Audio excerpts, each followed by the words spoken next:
친구의 배신으로요 모든 것을 다 잃어버린 이 김익두가 그때부터 세상을 한탄하고 또 술과 방탕한 생활을 시작하게 됩니다.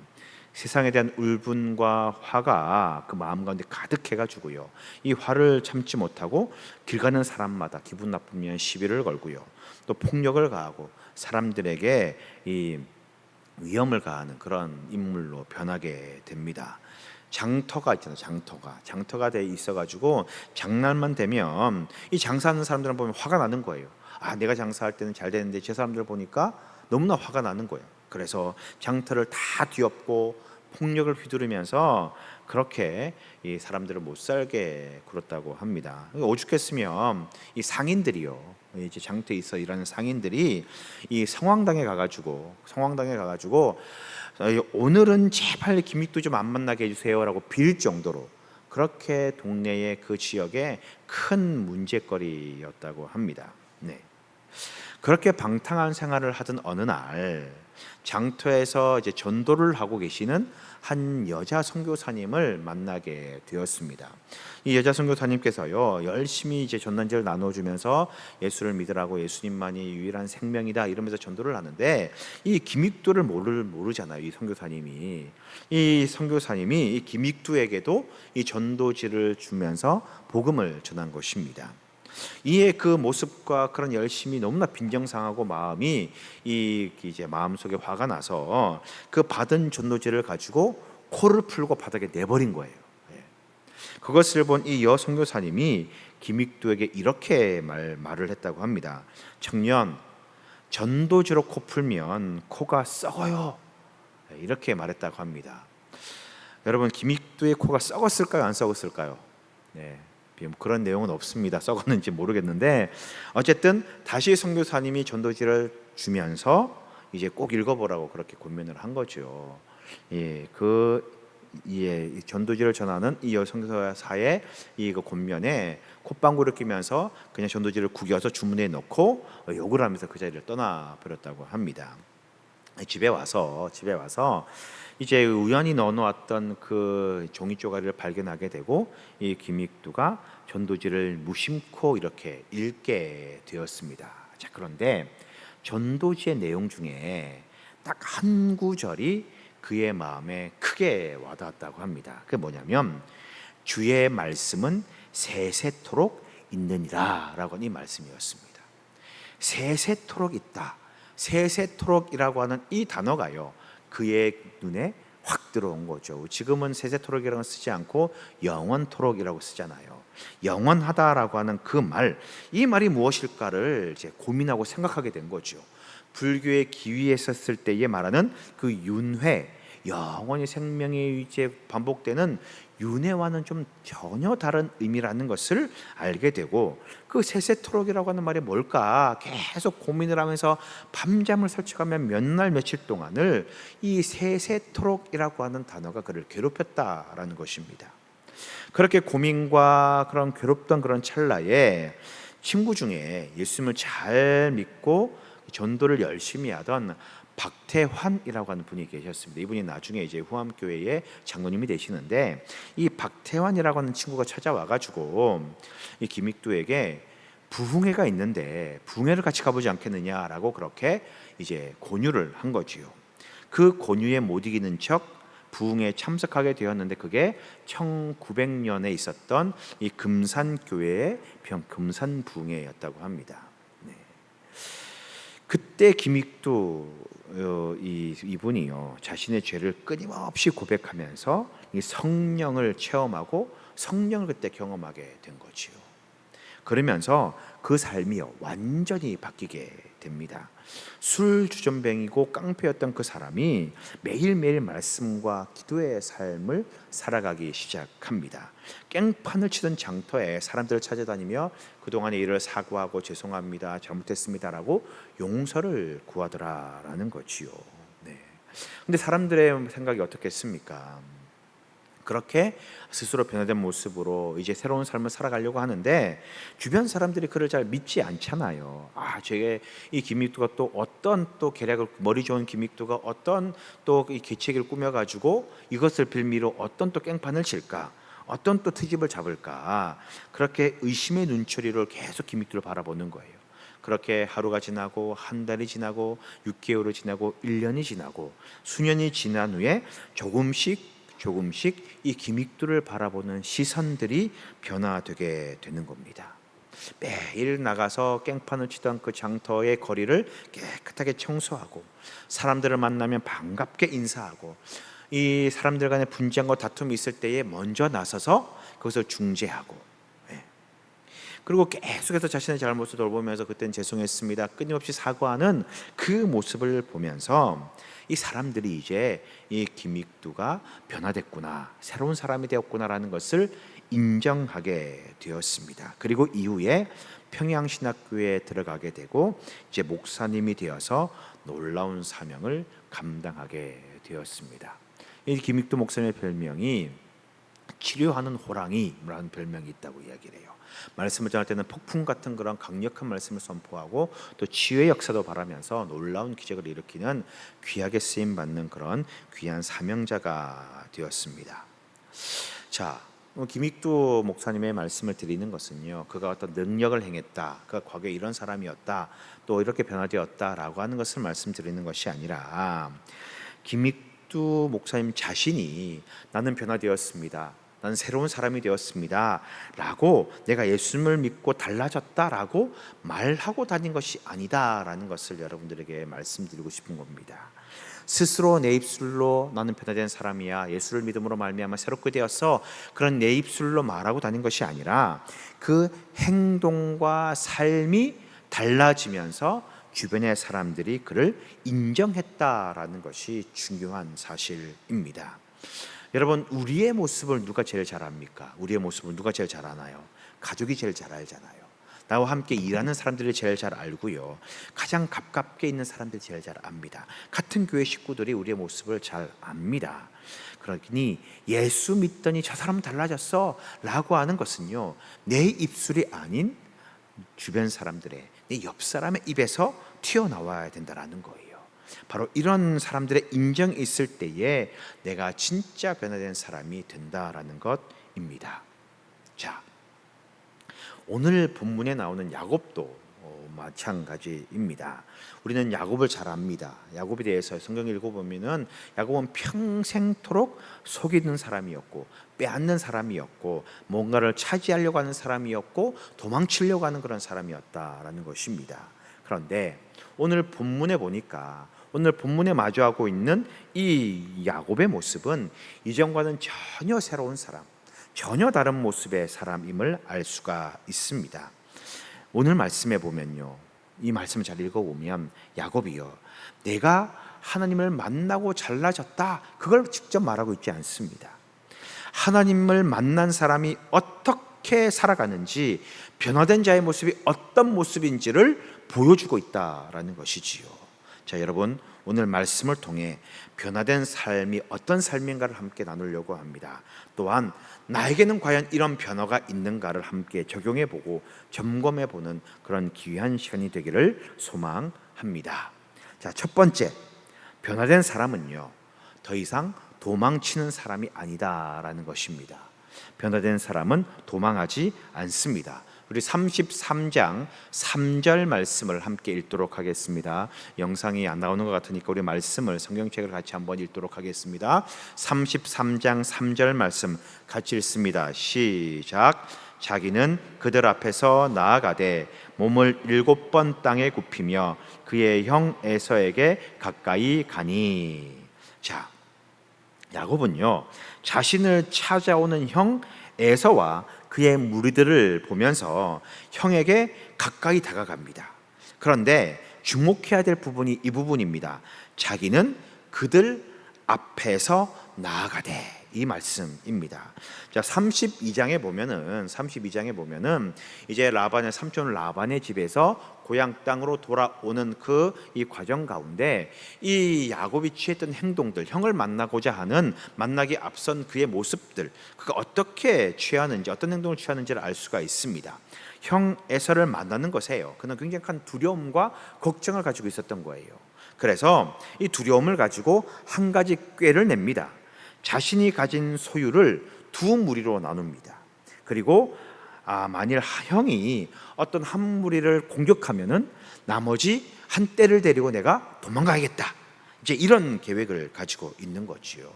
또 형 에서를 만나기 전에 형 에서가 좀 마음이 좀 누그러뜨렸으면 좋겠다, 그 마음이 좀 유하게 됐으면 좋겠다라고 하는 그런 마음에 이 예물을 준비하고 예물을 보내죠. 말이 예물이지 솔직히 말하면 뇌물이잖아요. 뇌물. 예.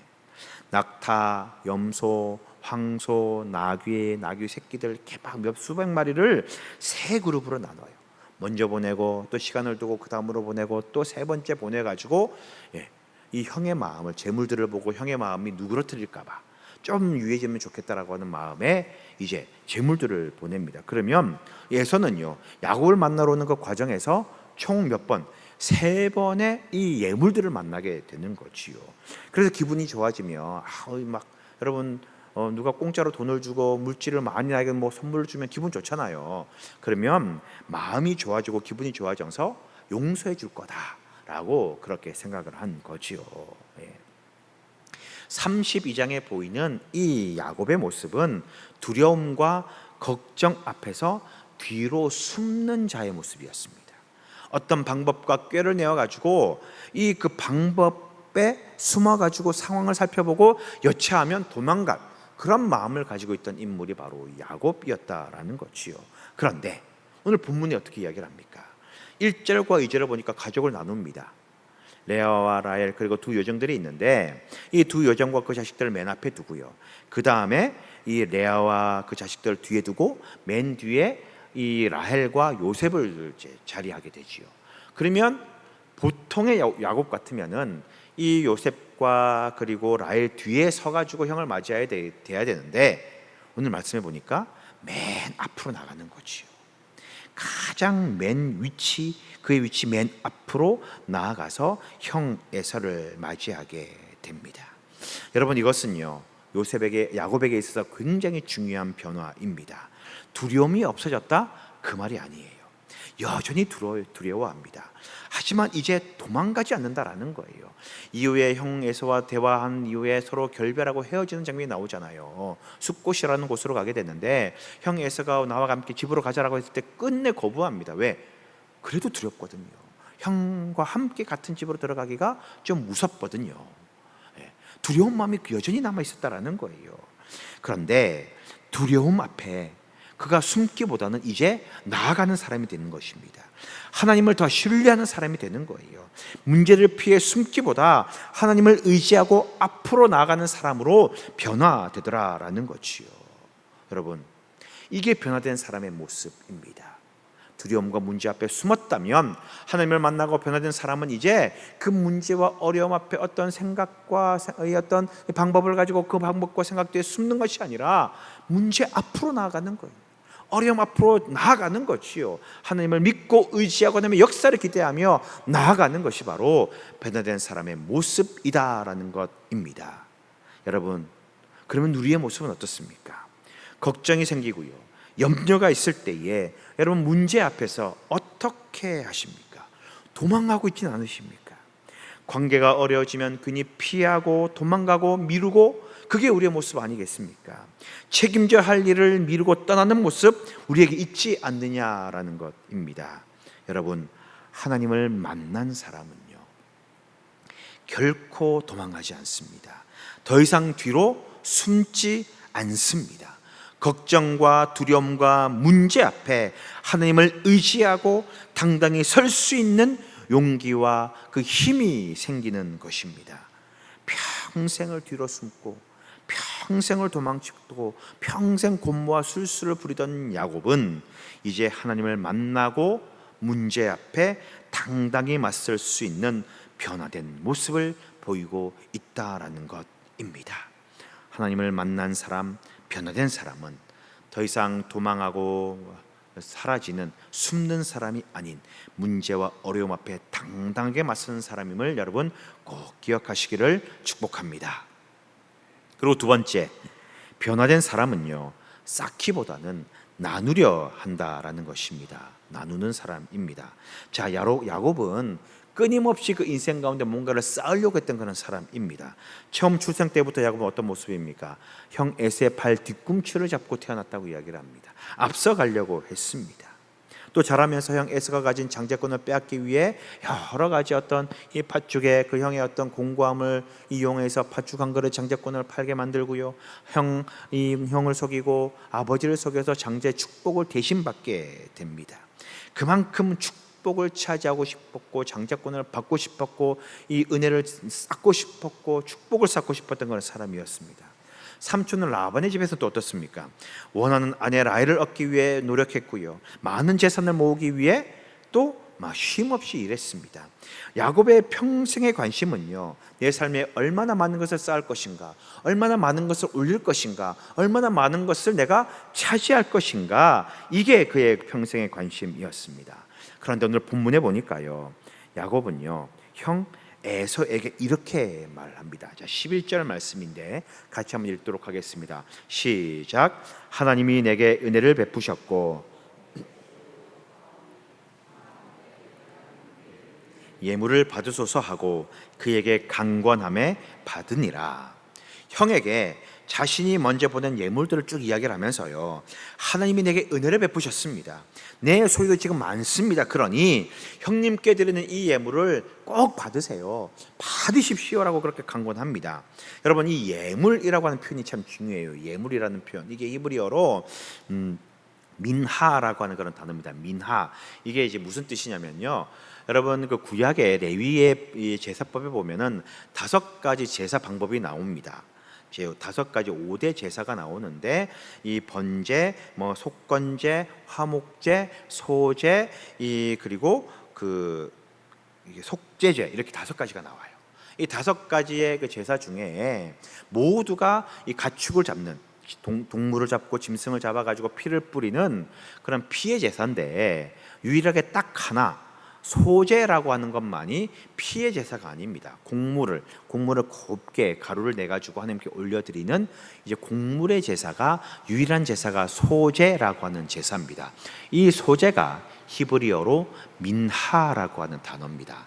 다시 말하면 예물을 드리는 야곱의 이 예물은 이제 피의 제사라고 하는 다른 의미가 아닌 소제의 의미를 가지고 있는 그런 예물이다라는 거지요.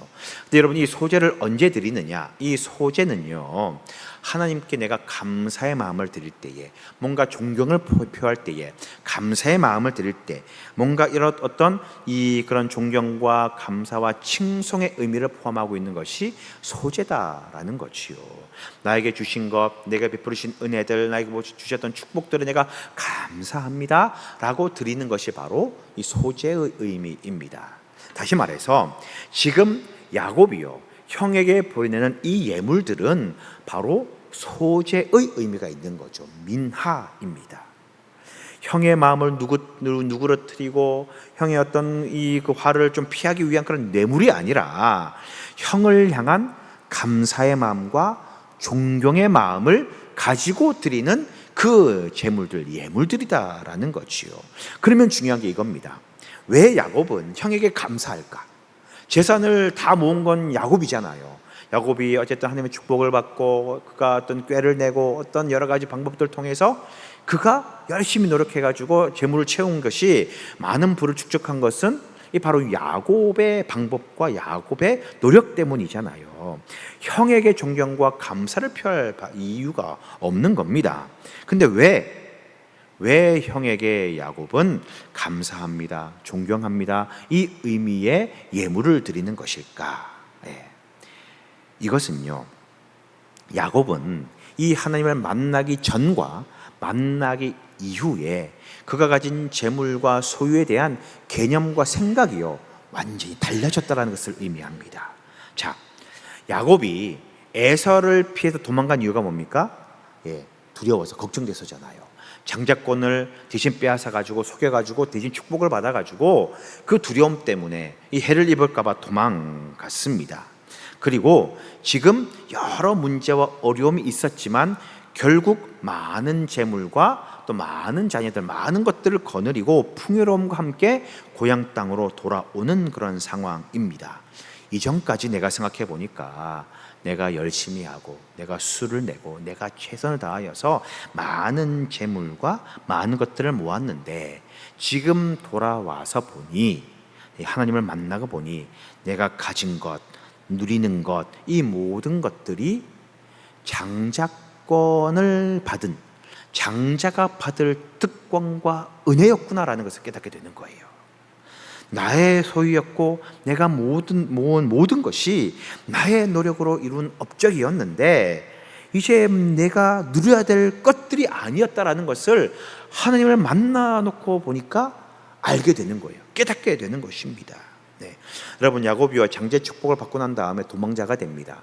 막 도망가던 중에 베델에서요, 하나님의 축복을 받잖아요. 하나님과 언약을 맺게 됩니다. 주님 나를 축복해 주시고 내가 돌아오게 만들면은 내가 가진 것의 10분의 1을 드리겠습니다라고 하나님과 딜을 내요. 이 거래를 합니다. 근데 하나님이 그것을 받아들이시고 내가 끝까지 너를 지키겠다, 보호하겠다라고 그렇게 말씀하시잖아요. 이게 하나님과 언약을 맺는 거거든요. 근데 여러분, 이 언약은요, 누가 맺는 거냐? 하나님이 택한 민족 그 가문의 장자와 맺는 거예요. 장자와 맺는 것이 언약입니다. 아브라함과 맺었고요, 이삭과 맺고요, 그 나중에 하나님께서 유다와 맺습니다. 장자의 어떤 흐름에 따라서요. 근데 야곱이 이 하나님과 언약을 맺는다라고 이야기를 하는 것은 그가 둘째로서는, 차자로서는 할 수 없는 일인데 장자의 특권을, 장자의 축복을 받았기에 맺을 수 있던 언약이었다라는 것을 깨닫게 되는 거지요. 삼촌 라반의 집에 가게 됩니다. 그가 라반의 집에서 아내들을 얻잖아요. 아내들을 얻을 때에 그 먼저 언니였던 레아를 얻게 되고, 그 다음에 라헬을 얻게 되고, 그 다음에 라헬과 레아의 어떤 여종들을 아내로 취하게 되고, 이런 일련의 과정들이 있고요. 또 많은 재산을 축적하게 됩니다. 아롱진 것, 아니면 전박이가 있는 것 없는 것을 구별해 가지고 재산을 내 걸로 삼고, 이런 제안들과 모든 과정들이 일일이 다 설명드릴 수는 없지만 한 가문의 가장이, 즉 장자들이 겪을 수 있고 장자들이 받을 수 있는 약속이고 축복들이다라는 거예요. 알고 봤더니 그 모든 것들이 장자의 고난이었다라는 것입니다. 하나님을 만난 후 야곱이 이것을 깨닫게 되는 거예요. 아, 형이 받을 장자의 복을 내가 받고 있었구나. 하나님과의 그 어떤 언약이 형이 당연히 맺어야 되는데 내가 맺었구나. 내가 누릴 은혜가 아닌 형이 누릴 은혜였구나. 그래서 예물로 형에게 모든 것을 바치는 거예요. 감사와 존경의 표현을 그에게 바치는 겁니다. 여러분, 에서와 야곱을 만날 때 분위기 보세요. 어떻습니까? 자, 4절 말씀 한번 볼까요? 4절에 이렇게 이야기를 합니다. 에서가 달려와서 그를 맞이하여 안고 목을 어금 맞추어 그와 입 맞추고 서로 우니라. 부둥켜 안고 울었다라는 거예요. 꺽꺽하면서 울었다라는 거죠. 반가워가지고요. 그리고 에서가 뭐라고 이야기합니까? 9절 말씀인데 한번 보시기 바랍니다. 9절 말씀 같이 읽겠습니다. 시작. 에서가 이르되 내 동생아. 뭐라고 이야기를 합니까? 형의 마음이 누그러뜨려진 거예요. 형이 동생을 보자마자 분노의 마음과 이 혈기왕성했던 그 마음이 누그러뜨려서 형을 끌어안고 정말 가족 상봉하면서 우는 거예요. 그러면서 말합니다. 다 필요 없다. 다 필요 없어. 나도 내가 많은 것을 가지고 있으니 그냥 다 너 가져. 아무 선물 필요 없어. 이렇게 이야기를 합니다. 여러분, 이전의 야곱 같으면요, 하나님을 만나기 전 32장의 이전까지의 야곱 같으면요, 형의 분위기가 참 좋네, 나를 용서하네, 많이 마음이 유해졌네, 안 줘도 된다고? 잘 됐다. 그럴 사람이었다라는 거예요. 충분히 그러고 또 남을 그런 인물이었습니다. 그런데 형 에서를 향한 존경과 감사의 마음을요 계속 이야기를 합니다. 강권합니다. 형이 받을 축복을 내가 받은 거니 형의 것입니다. 받으십시오. 그런 강권의 결국 형은 모든 재물, 주었던 모든 선물들을 다 받게 되는 것이지요. 여러분, 과거의 야곱은요 빼앗는 사람이었습니다. 쌓으려고 했어요. 차지하려고 했습니다. 그러나 하나님을 만나고 변화된 야곱의 모습은 어떻습니까? 32장에 이 재물을 먼저 보냈을 때에 그에게는 마른 예물이었으나 뇌물이었지만 그가 하나님을 만난 이후에 이것이 말 그대로 예물로 바뀌게 되는 거지요. 여러분, 하나님을 만나면요 우리가 움켜잡던 손이 펼쳐지게 됩니다. 쌓으려고 했던 그 인생이 흘려보내는 인생으로 바뀌게 됩니다. 차지하려고 했던 나는 점점 나누려고 한다라는 거지요. 여러분, 무엇을 쌓으려고 살아가고 있습니까? 돈입니까? 명예입니까? 칭찬? 아니면 인정받는 것입니까? 하나님을 만난 사람은 계속 쌓으려고 하지 않아요. 나누려고 합니다. 섬기려고 합니다. 흘려보내려고 합니다. 돈을 쌓기보다 돈을 흘려보내고요, 명예를 얻기보다 명예를 세워주려고 노력하고요, 칭찬받기보다 칭찬하고요, 인정받으려고 노력하는 것이 아니라 인정해 주려고 노력하는 사람이 바로 하나님을 만나는 사람이다라는 것입니다. 왜? 모든 것들이 하나님께로부터 내가 받은 것임을 깨닫게 되기 때문입니다. 하나님을 만나고 변화되는 사람, 쌓아가는 것이 아닌 나누는 사람임을 꼭 기억하시기를 부탁을 드립니다. 자, 마지막 세 번째 말씀을 드립니다. 변화된 사람은요, 하나님의 얼굴을 발견합니다. 10절 말씀 좀 길지만 같이 한번 읽겠습니다. 10절 시작. 야곱이 이르되 그렇지 아니하니이다. 내가 형님의 눈앞에서 은혜를 입었사오면 청하건대 내 손에서 이 예물을 받으소서. 하나님의 얼굴을 본 것 같사오며 형님도 나를 기뻐하심이니이다. 여러분, 이 말이 참 놀랍지 않습니까? 내가 형님의 얼굴을 배운즉 하나님의 얼굴을 본 것 같습니다. 야곱에게서는 어떤 인물이었습니까? 여러분, 두려움의 대상이었어요. 피해야 될 그런 인물입니다. 만나기 싫고요, 대하기가 어려운 존재, 그 사람이 바로 에서였습니다. 그런데 야곱은 지금 하나님의 이 얼굴을 에서에게서 발견했다라고 그렇게 고백하고 있습니다. 물론 에서가 하나님이다란 말이 아니잖아요. 하나님께서 형의 마음을 움직입니다. 화해하게 만드셨습니다. 하나님께서 은혜를 베푸셨다라는 것을요, 이제 이 야곱이 발견하게 되는 거지요. 변화된 에서의 마음과 자세를 야곱이 알게 되었습니다. 자, 그런데 더 중요한 것은 뭐냐면요, 야곱의 눈이에요. 에서의 변화가 아니라 이것을 볼 수 있고 발견할 수 있는 야곱의 변화된 눈이다라는 거지요.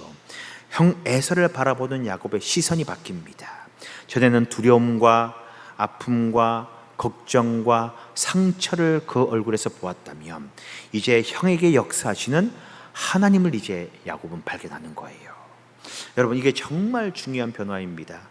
여러분, 내 시선이 달라졌다, 야곱의 눈이 달라졌다라고 이야기를 하는 것은 마음이 바뀌었고 생각이 바뀌었다라고 하는 그런 의미예요.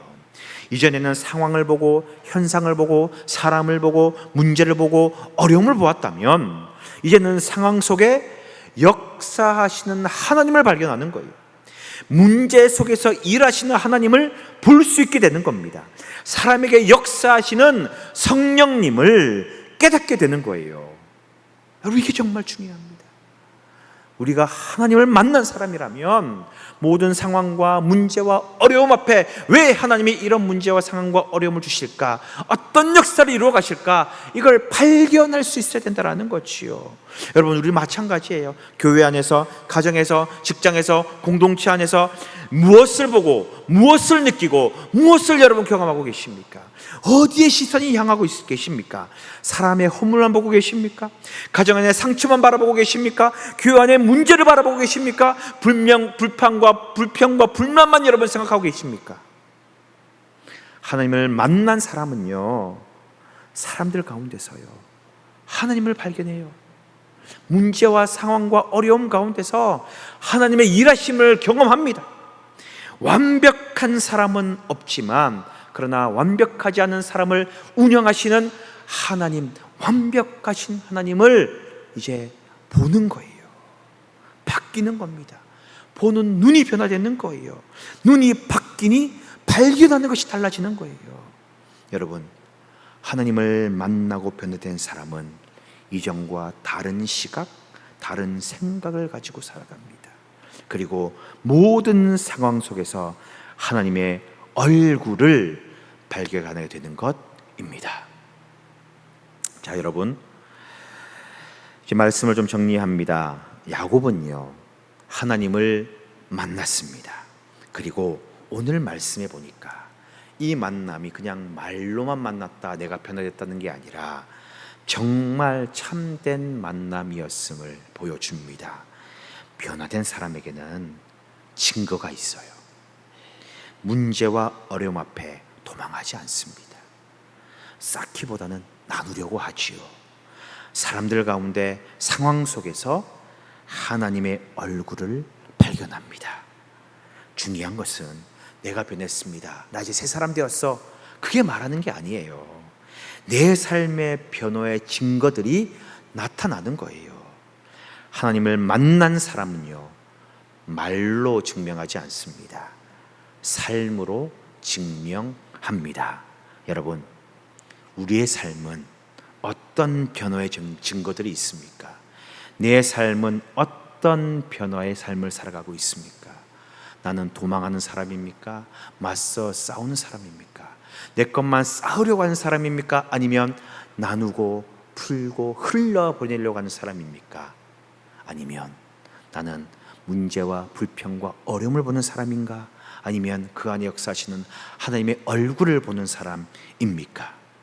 어떤 변화의 증거들이 나에게 있습니까? 바라기는 스스로를 돌아보며 정말 변화된 자의 모습으로 그렇게 살아가는, 삶의 증거로 살아가는 우리 모두가 되어서 주님께 인정받고 사람들에게 인정받는 참된 그리스도인 되시기를 주님의 이름으로 축원드립니다.